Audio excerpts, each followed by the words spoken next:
With things changing on an almost daily basis regarding COVID-19 at Salinas Valley Memorial Hospital and the region, it's a great time to catch up with Carla Spencer, registered nurse and director of emergency services at SVMH. This is Ask the Experts, a podcast from Salinas Valley Memorial Healthcare System. I'm Scott Webb. Thanks again for being on today, Carla. We spoke last in March, so how are things going? I want to talk about the advances and things, and we're going to get to testing later, but just generally speaking, what's new at SVMH regarding COVID-19? Even though we talked in March, there's so many new things, but I have to say that at the hospital, we're doing really, really good. Our processes are up and running. And, back in March, we were kind of brand new at this and really learning so much. But right now, our processes are up and running. We have good process through the emergency department. And then the testing, as you know, at the beginning, there were very strict guidelines around testing. And now, with the availability of testing, it's so much better. And we're able to test, more freely without having so much restriction on the testing. So I would say high level, it's, good process. We had the luxury of time to be able to sharpen our process here in the hospital, make sure we're doing things in a safe manner, and that people feel comfortable and then also having more resources at our fingertips, testing, the support from the Monterey County Health Department. So I would say high level, that's really what's been going on. That's really great to hear that everybody's still working together. So, Carla, tell us now about the Ag Worker Education Program and how the hospital is assisting with it.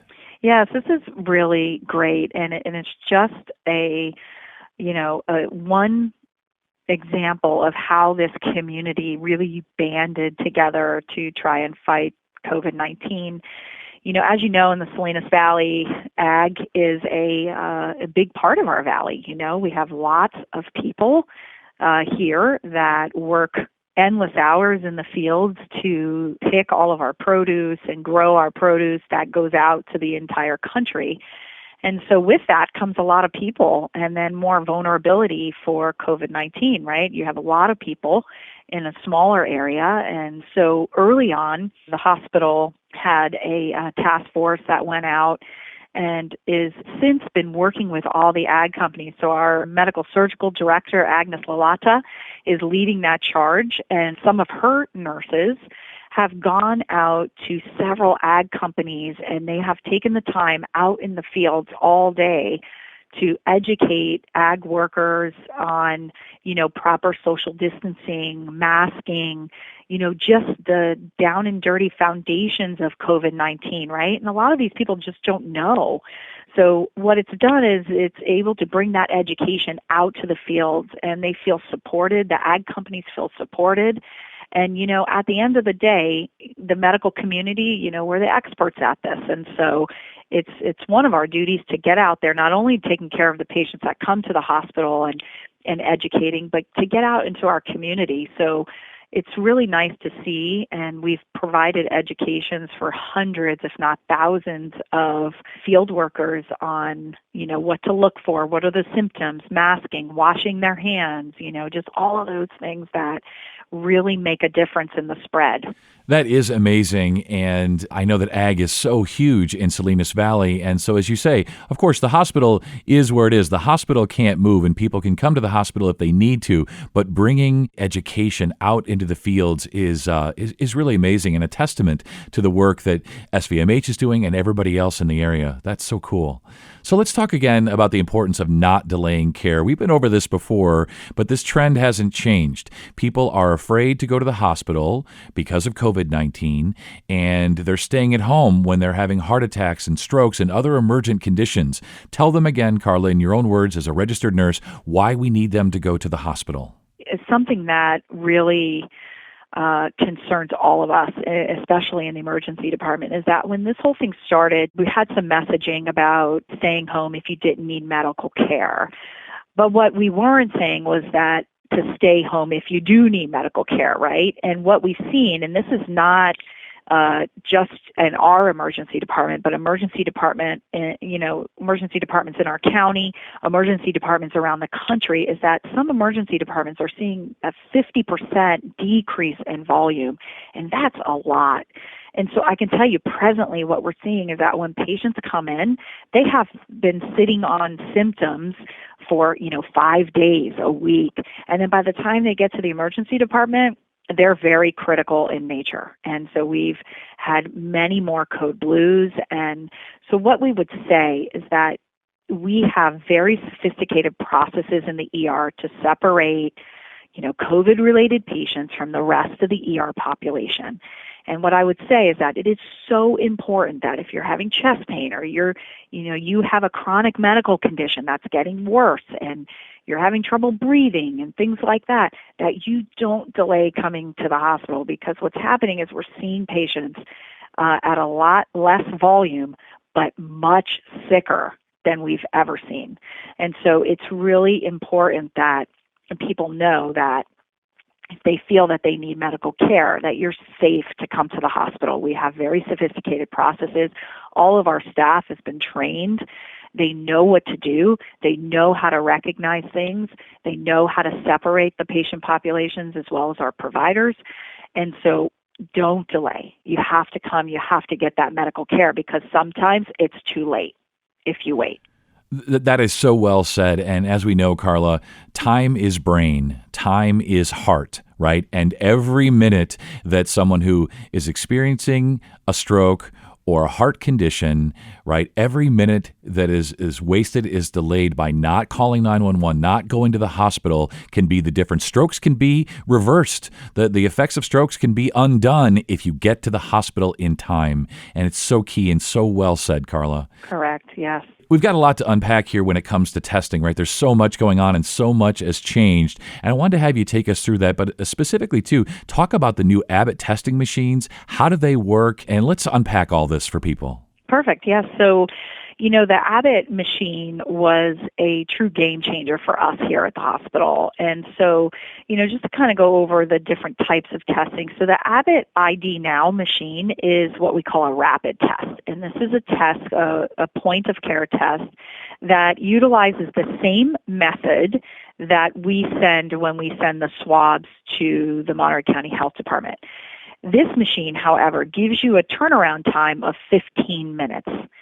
And so you can just imagine when, at the beginning of this whole thing, we had the Monterey County Health Department and we were sending tests there. And although they're probably one of the best labs in the state, in terms of turnaround time, where we get results within 18 to 24 hours, when we have patients that come into the hospital and we have to admit them and we would send a test to the county, we would have to place that patient on our COVID unit as what we call a rule-out patient, right? Because we don't know. We don't have a test result back, so we don't know whether they're positive or negative.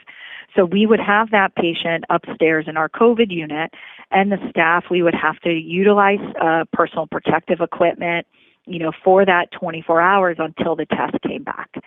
So with the rapid test, now the patients come into the emergency department, and we can do that test and have a result in 15 minutes.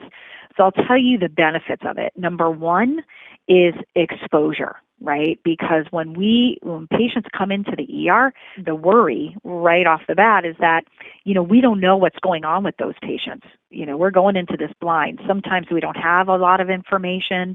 Let's say the patient was critical on the scene and the ambulance is bringing them in. So not only for the hospital workers in the emergency department, but for our first responders, that when those patients are brought in and we're able to take that test and get a result within 15 minutes, we all know as providers, care providers off the bat, okay, this patient's negative. So we know you can kind of breathe a sigh of relief. We can, care for the patient, conserve our PPE. So the same thing is that we have this test result back in 15 minutes.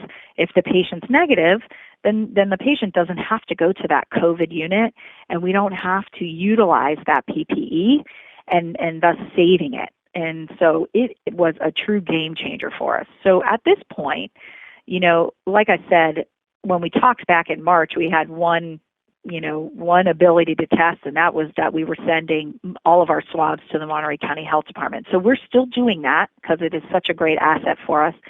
So we have that mechanism. So all of our outpatient testing, we're still going through the Monterey County Health Department, and they're doing a fabulous job. And then all of our inpatients. So we're utilizing the Abbott ID Now, the rapid test for all of the patients that are being admitted. And then all patients that come into the emergency department that are critical care patients, maybe that, we're doing CPR on, or, anybody that we're having to resuscitate, we do that swab right up front so we know what we're dealing with. And then they just opened, the Monterey County and then the state of California just opened these alternate testing sites. And this is new as of this week. And so that's the third mechanism of testing. And so this doesn't have anything to do with the hospital. It is something that the state, it's their initiative. There are 80 testing sites across the state of California. And the goal for the state of California is to do 10,500 tests per day.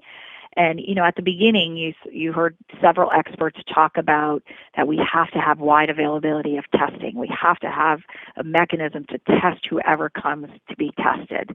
And so this is what's going to help that. So we have 2 locations around Monterey County, one at Alisal High School, the other at Greenfield Library. And so essentially, whether you have symptoms or not, you can go to one of these testing sites and they do testing, and they do the swab testing. So this is not antibody testing.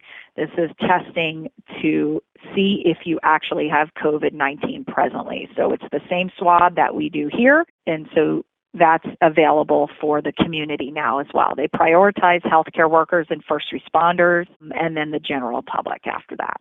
Wow, Carla. I mean, this is jaw-dropping. I'm just listening to you and I'm going, okay, wait, from 18 to 24 hours to 15 minutes? As you said in your words, what a game changer. For everybody, for the patients, for the hospital workers, to know what you're dealing with within 15 minutes, to save the PPE when possible, to save them from having to go on through the COVID protocol, if you will. Truly amazing work that you folks are doing at SVMH, and how everybody in the community and the county is collaborating and working together. I know I'm going to get to talk to you again, so I'll look forward to that, but keep up the great work, Carla. Thank you so much. For more information on the coronavirus, please visit svmh.com/coronavirus. We hope you found this podcast to be helpful and informative. This is Ask the Experts, a podcast from Salinas Valley Memorial Healthcare System.